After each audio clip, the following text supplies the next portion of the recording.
Well, hi out there.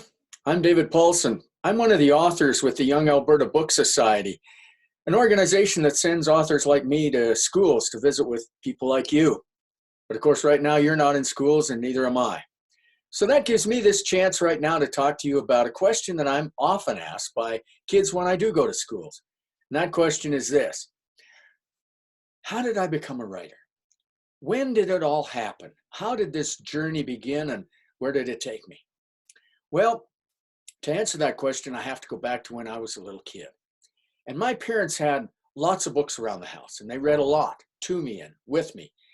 And it wasn't very long before I really began to like what books could do for me, which I think was two things.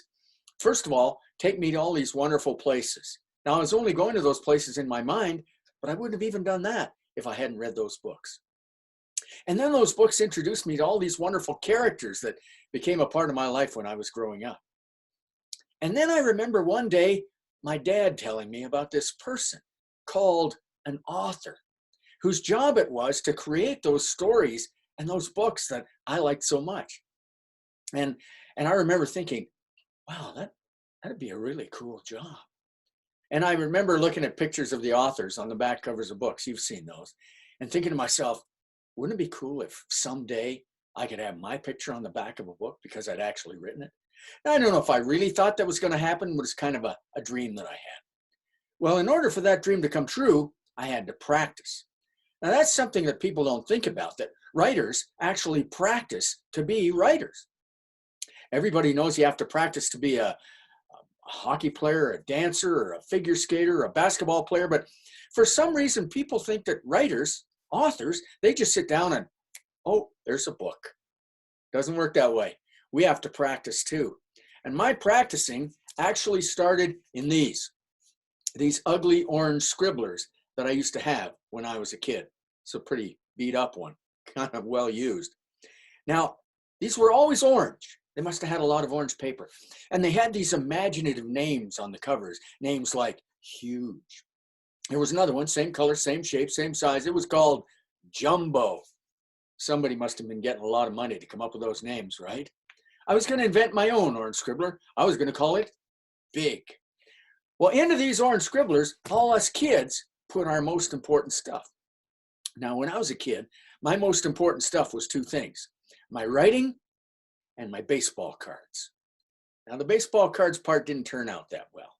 I don't know if there are any sport card collectors out there today, but if there are, you guys will be upset when you find out that I used to glue my baseball cards into the orange scribblers. This, you may know, is not a good idea. As a matter of fact, in one of those orange scribblers, I think old Jumbo, I have a 1956 Mickey Mantle baseball card glued smack on the page. I remember mentioning this at one school I was at, and one of the kids put up his hand. He said, Mr. Poulsen, do you have any idea how much that card would be worth if it wasn't glued in there?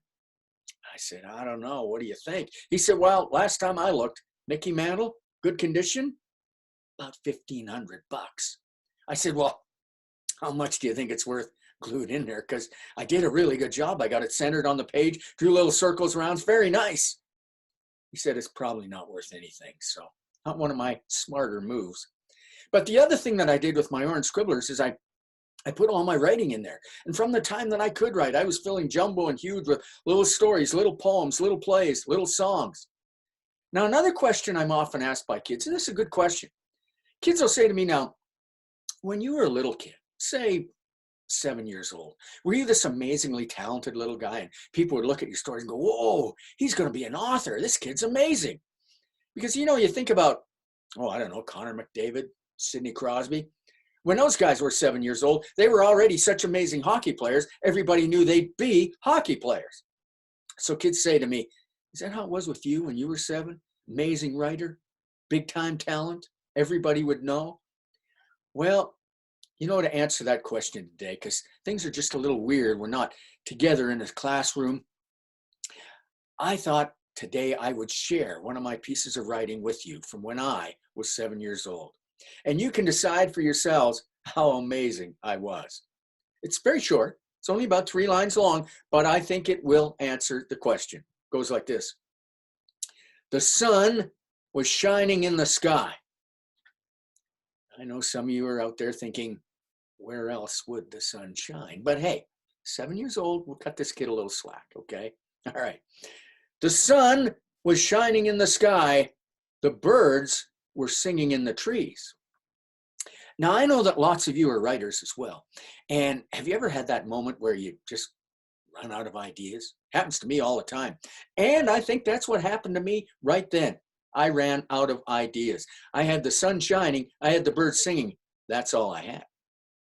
But I did know, even then, that every story should have an ending. And so I will admit to you now that the third and final line might be a little weaker than those first two amazing lines, which I'm going to repeat for you now so you never forget them.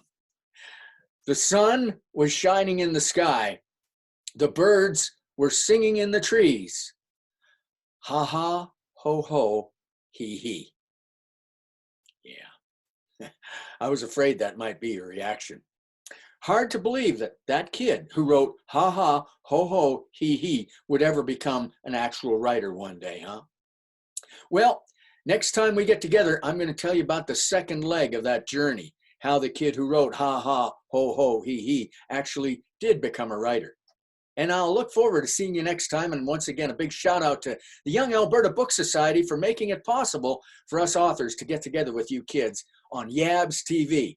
See you next time and have a great day.